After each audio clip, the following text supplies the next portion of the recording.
नमस्कार दोस्तों, मैं भूपेश तुमका एक बार स्वागत कर रहा हूं फिर से अपने YouTube चैनल पर। आप सभी का दोस्तों इस बार एक बहुत ही महत्वपूर्ण जानकारी आपके लिए है। हमारे फार्म हाउस से रिपोर्ट आई थी कि हमारे फार्म पर कुछ मुर्गियां अचानक मरने लगी हैं। जी हाँ, ये वो मुर्गियां नहीं हैं, ये हमारे पुराना वाला छोटा फार्म है जहाँ पर चुस्त और तंदुरुस्त आपको मुर्गियां दिखाई दे रही हैं। लेकिन जो हमने फार्म दोस्त बाद में बनाया था, वहाँ पर से हमारे पास अचानक कुछ वीडियोस आए जिससे पता लगा कि कुछ मुर्गियां चरते चरते ऐसे ही बाहर घूमते घूमते अचानक गिर जाती हैं और मर जाती हैं। अब बहुत ही चिंता का विषय था दोस्त। जांच पड़ताल हुई, सभी कुछ हुआ, लेकिन क्या हुआ होगा आप लोग गैस करिए, क्योंकि आज मैं आपको बताने वाला हूँ हुआ क्या, ताकि आपके यहाँ ये ना हो। तो दोस्त, हुआ यूँ कि इस तरह से कुछ वीडियोज आए जिससे पता लगा कि मुर्गियाँ अचानक जो है दाना खाते हुए या बाहर चरते हुए गिर रही हैं और मर जा रही हैं। ख़ासकर वो मुर्गियां दोस्त जो बाहर चर रही थी फ्री रेंज में। देखिए इस तरह से हुआ ये कि ये जब अंदर आती थी या बाहर ही अचानक गिर जाती थी, इनको उठाया जाता था तो देखा कि इसमें कुछ भी नहीं है, ये परलोक सिधार चुकी थी। अब दोस्त प्रॉब्लम बहुत बड़ी थी। इसके लिए हमने सोचा कि चल के देखते हैं कि फार्म पे हुआ क्या। हमने इनका पंतनगर विश्वविद्यालय में कांटेक्ट किया, वहाँ के डॉक्टर साहब ने इनका ऑपरेशन किया। ऑपरेशन करके पूरी जांच की तो बताया कि भाई इनको बीमारी तो कोई नहीं है। जो बड़े मुर्गे हैं, ये बच्चे का एक आप ऑपरेशन देख रहे हैं। तो हमने जब देखा कि कोई बीमारी नहीं है, फिर फॉर्म पे गए। अब हम फॉर्म पर हैं।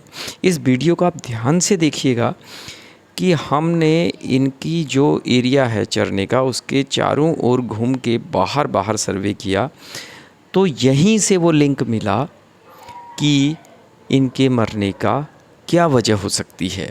अब आप ध्यान से देखिए कि इन मुर्गियों की जो गतिविधि है, इनकी जो एक्टिविटी है वो क्या होती है। जैसे ही हमने चलना शुरू किया, देखिए इसकी जो तारबाड़ है ना, ये देखिए, इसके हम चारों ओर घूमे और इन मुर्गियों ने किया क्या, हमको फॉलो करना शुरू कर दिया। ये देखिए हमारे पीछे पीछे, मेरे पीछे पीछे ये आने लगी। ऐसा सामान्यतः होता नहीं था। ठीक है, अब आप गौर से देखिएगा पहले इस वीडियो को। और मैं इसलिए गौर से कह रहा हूँ क्योंकि इसके बाद मैं आपको एक दो और वीडियो दिखाऊंगा जो पुराने वीडियो हैं। फिर उन वीडियो से इस वीडियो की तुलना होगी, तब आपकी बात समझ में आएगी कि कारण क्या रहा। ये देखिए, मैंने एक बार पूरा जो 100-125 फीट की दूरी है उसको घूमा बाहर बाहर। इनके बीच में हम नहीं जाते हैं। तो आप देखिए किस तरह से ये हमें फॉलो कर रहे हैं।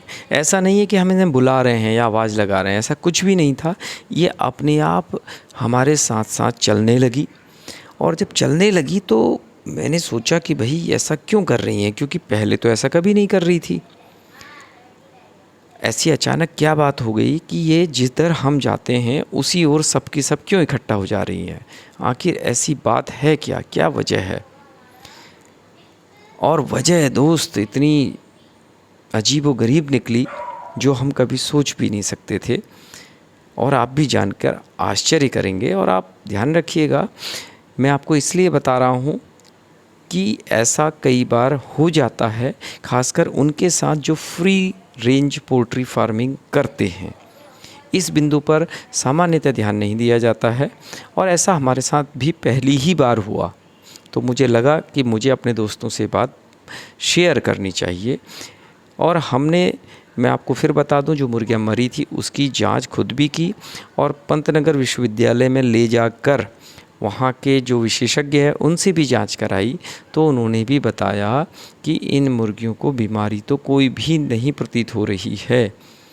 तब जाके हम फार्म पर आए। और अब आप गौर से इस पूरे एरिया को देखिए जहाँ मुर्गियाँ हैं, और इसके पास का एरिया भी मैं आपको दिखाता हूँ। देखिए बिल्कुल साफ़, पहले पूरा हरा भरा था और इस पर अब धान लगाने की तैयारी है, तो इसलिए थोड़ा सूखा आपको दिख रहा है। और ये एरिया भी अब आप देखिए सफ़ा चट है। अब दोस्त देखता हूँ एक वो वीडियो जो हमने लगभग एक हफ़्ता पहले इसी जगह शूट किया था। ये पहले आप ये वाला वीडियो देख लीजिए, ये थोड़ा 10-15 दिन पहले का है। इस वीडियो को ध्यान से देखिए, बिल्कुल इसी जगह का है जहाँ का अभी आप वीडियो देख रहे थे। ये मुर्गियाँ देखिए पोल्ट्री फार्म से बाहर निकली और ये इसी एरिया में चरने लगी। अब आप ध्यान से देखिए कि जब 15 दिन पहले यहाँ पर चरी बड़ी बड़ी चरी थी, कुछ एरिया में काटी गई थी, लेकिन उसके अलावा भी बहुत सारी घास यहाँ पर थी। तरह तरह के छोटे मोटे पेड़ यहाँ पर थे, अर्थात मुर्गियों के खाने के लिए भरपूर था। देखिए कितनी बड़ी चरी बीच में दिखाई दे रही है, इस एरिया में कटी हुई है, लेकिन उसके बाद भी हरियाली काफ़ी है, आप देख रहे हैं गौर से। और अब आप ख़ास बात और देखिए, अब भी हम उसी जगह खड़े हैं जहां पहले घूम रहे थे, यानी इस तारबाड़ के पास में, लेकिन मुर्गियां हमारे पास बिल्कुल नहीं आ रही हैं। गौर कीजिए आप, बिल्कुल हमारे पास नहीं आ रही हैं। लेकिन उस वीडियो में आपने इससे पहले देखा कि मुर्गियां हमारी ओर भाग रही थी। ये वजह है दोस्त मेन, अर्थात वजह क्या थी, ये जो पूरा एरिया था हरियाली से भरपूर था, भोजन से भरपूर था, तो इन मुर्गियों का पेट भरा हुआ है। लेकिन ये जब घटना हुई, इसके बाद जब हम गए तो आपने देखा था वो एरिया सूखा हुआ था, मुर्गियाँ बहुत ही बुरी तरह भूखी थी। फिर हम गए पोल्ट्री फार्म के अंदर, जो अंदर कुछ बच्चे छोटे हैं, आप देखिए अलग अलग उनके सेक्शन बने हुए हैं।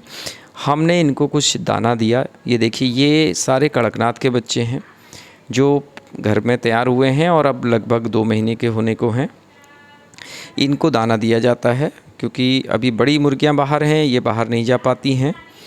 और इसके बाद मैंने पूरे फॉर्म का जो विज़िट किया, आपको मैं वो पूरा फॉर्म दिखाता हूँ और फिर आपको कारण भी बताऊंगा। ये कॉर्नर है बॉस, यहाँ पर ना 1-2 मुर्गियाँ थोड़ा जो ढीला होती हैं या चोट लग जाती है, बीमार होती हैं, उसको इस कोने में रखा जाता है। देखिए उनके लिए पानी का ड्रिंकर और फीडर अलग हैं। और ये वो सर्किल है जो हमारे घर पर अंडे से जो बच्चे तैयार होते हैं ना, उसमें कड़कनाथ भी हैं, इसमें RIR भी हैं, इसमें उत्तरा फाउल भी हैं दोस्त। देखिए इनकी स्पीड देखिए आप, इनकी गति देखिए, क्या ज़बरदस्त स्पीड इनकी है। और इनको दाना पानी समय पर रोज़ मिलता है, बिल्कुल चुस्त और तंदुरुस्त हैं। अब और दोस्त आप ये देखिए ना, ये छोटे बच्चों को कुछ नहीं हुआ, इनमें से कोई बच्चा नहीं मरा। लेकिन वो बड़े बड़े बच्चे जो आपने बाहर देखे, वो अचानक गिर रहे थे और मर रहे थे। ये बहुत चिंता वाली बात थी। तो मैं गया उन बच्चों के बाड़े की ओर जो बाहर चर रहे हैं, वो लगभग 400 से ज़्यादा हैं। अब उनके बाड़े की ओर मैं जब जा रहा हूँ तो आप देखिए कि उस बाड़े को मैंने देखना चाहा साफ़ सफाई है या नहीं। देखिए बिल्कुल नीट एंड क्लीन रखा जाता है इन मुर्गियों के घर को, आप कहीं कोई गंदगी का नामो निशान नहीं देखेंगे। कुछ 4-6 मुर्गियाँ अंदर बच गई थी, उनको मैंने जब दाना डाला ना, बहुत तेज़ी से देखिए दाने की ओर आई। देखिए आप, तब दिमाग में आया कि क्यों ना बाहर चला जाए और बाहर चल के उन मुर्गियों का हाल लिया जाए जो बाहर चर रही हैं, जो मैंने आपको दिखाई चरते हुए जो गिर रही हैं, इन्हीं की साथी थी वो। और यही दाना लेके हम गए बाहर उन मुर्गियों से मिलने और उनका हालचाल लेने। जब हम बाहर पहुँचे तो उन मुर्गियों को आप देखिएगा कि वो बिल्कुल हमारी ओर आ जाएंगी। ये देखिए सब इकट्ठा हो गई हैं एक ही जगह। और फिर हमने इनको दाना डालना शुरू किया। अब दाना डाला तो देखिए जैसे मछलियों को दाना डालते हैं ना, मछलियाँ ऊपर कूदती हैं, उस तरह का सीन यहाँ बन गया। आप देखिए ध्यान से, अर्थात दोस्त ये मुर्गियाँ भूखी रह गई। और क्यों रह गई आपको बताऊं, क्योंकि हमारे यहाँ फ्री रेंज फार्मिंग काफ़ी समय से हो रही थी, खुले में मुर्गियाँ चरती थी। जैसे आपने शुरू में देखा वीडियो में, बाहर बहुत एरिया रहता था, वहाँ से उनके लिए भरपूर भोजन मिलता था। ये एरिया थोड़ा सा कवर्ड था, इस एरिया को सफाचट कर चुकी है। अब आप देखिए ध्यान से, नीचे बिल्कुल सफाचट कर दिया था। और हमारे केयर टेकर जो थे उनको ये लगा है बाहर से भरपूर भोजन ले पा रही होंगी, इसलिए बाज़ार का दाना इनको 1 सप्ताह से नहीं दिया गया, जिस वजह से ये मुर्गियाँ भूखी रही। भूखी रहने से कुछ कमज़ोर हो गई और जो कमज़ोर होती गई वो गिरने लगी। तो ये आपने देखा कि ओपन रेंज फार्मिंग में ये ध्यान देना बहुत ज़रूरी है कि जिस क्षेत्र में मुर्गियाँ चर रही हैं वहाँ उनके चरने लायक चारा है या नहीं, खाने लायक भोजन है या नहीं। तो ये जानकारी आपको कैसी लगी ये बताइएगा। भूख से भी मुर्गियाँ मर सकती हैं, उनके लिए भोजन हमेशा रहना चाहिए। आपको ये वीडियो कैसा लगा और आप किस तरह की और जानकारी चाहते हैं, कमेंट करके ज़रूर बताइएगा। अगले वीडियो में फिर मिलेंगे, तब तक के लिए नमस्कार।